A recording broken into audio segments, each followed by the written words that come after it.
Welcome back, time travelers. The Ptolemaic Dynasty, which ruled Egypt from 305 BC to 30 BC, is one of history's most fascinating royal families.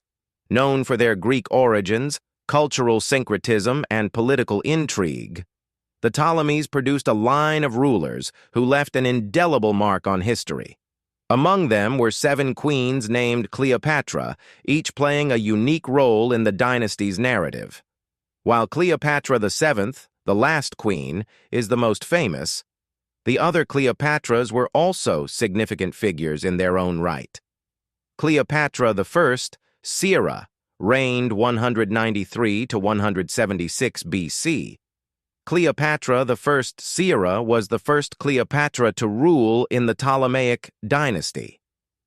Born a Seleucid princess, she became queen consort through her marriage to Ptolemy V Epiphanes. Her marriage was a political alliance between the Ptolemaic and Seleucid empires. After her husband's unexpected death in 180 BC, at the age of 30, Cleopatra I acted as regent for her young 6-year-old son, Ptolemy VI Philometor. Her reign marked a period of relative stability as she maintained peaceful relations with neighboring powers, especially the Seleucid kingdom, who her late husband has been making war preparations against, and because a war would have threatened her hold on power. Cleopatra I's diplomatic skills and administrative abilities set a precedent for the powerful roles her successors would play. Cleopatra II reigned 175 to 116 BC. Cleopatra II was one of the most politically active queens in Ptolemaic history. She was married to her brother, Ptolemy VI, and later to her younger brother, Ptolemy VIII.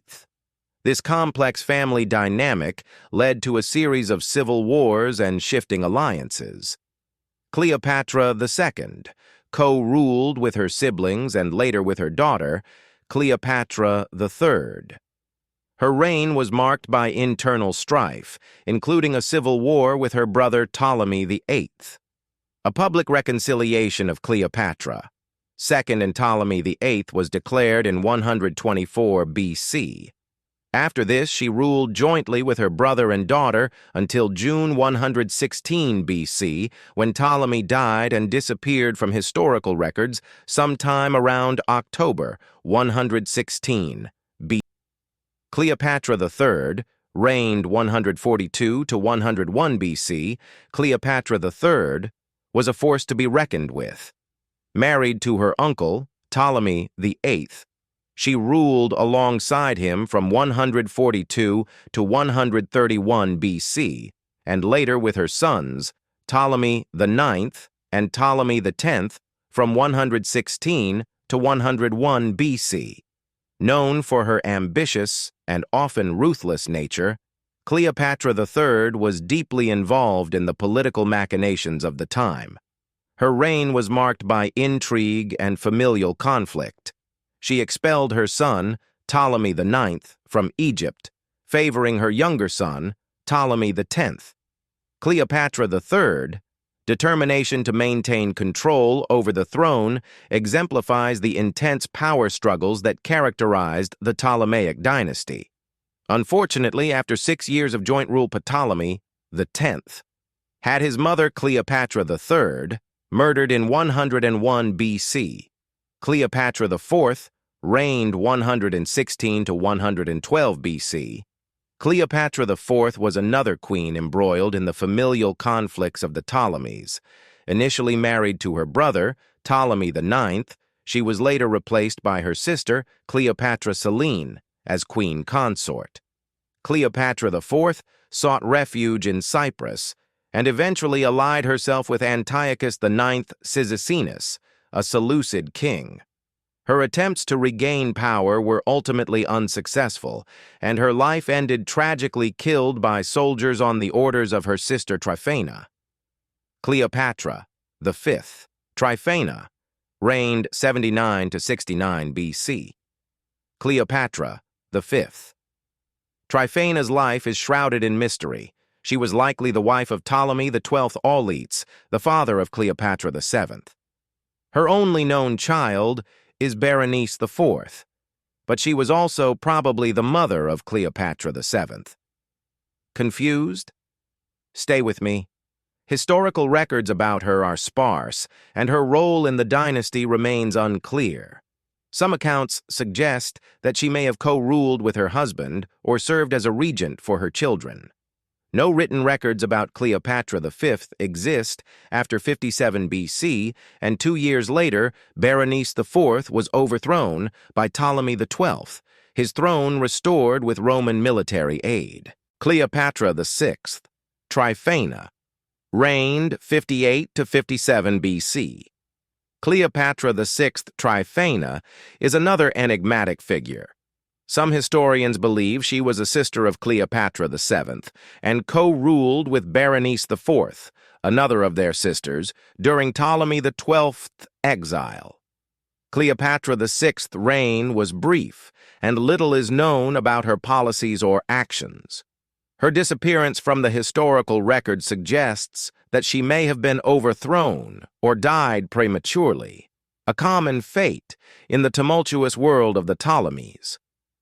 Cleopatra VII Philopator reigned 51 to 30 BC.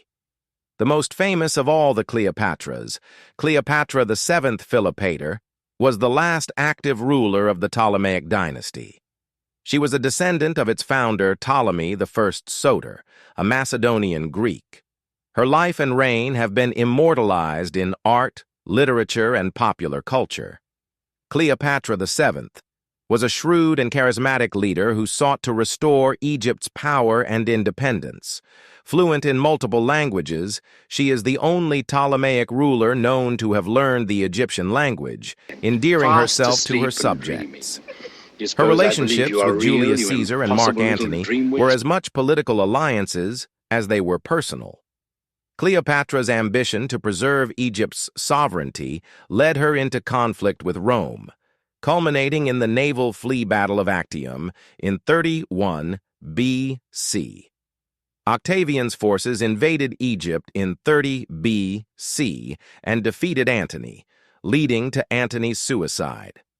Following her defeat, Cleopatra famously took her own life, marking the end of the Ptolemaic Dynasty, the last Hellenistic period state in the Mediterranean, a period which had lasted since the reign of Alexander, 336 to 323 BC, and Egypt's absorption into the Roman Empire. The seven Cleopatras of the Ptolemaic dynasty were queens and strategists in an era of constant upheaval. While Cleopatra VII remains the most celebrated, the stories of her predecessors provide a richer understanding of the dynasty's complexities. They navigated treacherous political waters, often at great personal risk, to assert their authority and influence. From Cleopatra, the first diplomatic finesse, to Cleopatra VII, legendary charisma, each queen contributed to the complex tapestry of Ptolemaic Egypt. What are your thoughts on today's video? Do you believe royalty should intermarry or interbreed between sisters and brothers or cousins for the sake of the throne? Or to keep the bloodline pure? Or Mark Antony not divorcing Octavian's sister would have produced a different outcome? Drop your comments below and remember to subscribe, like, and hit the notification button for the next upcoming video. Also check out the community tab for historical quizzes.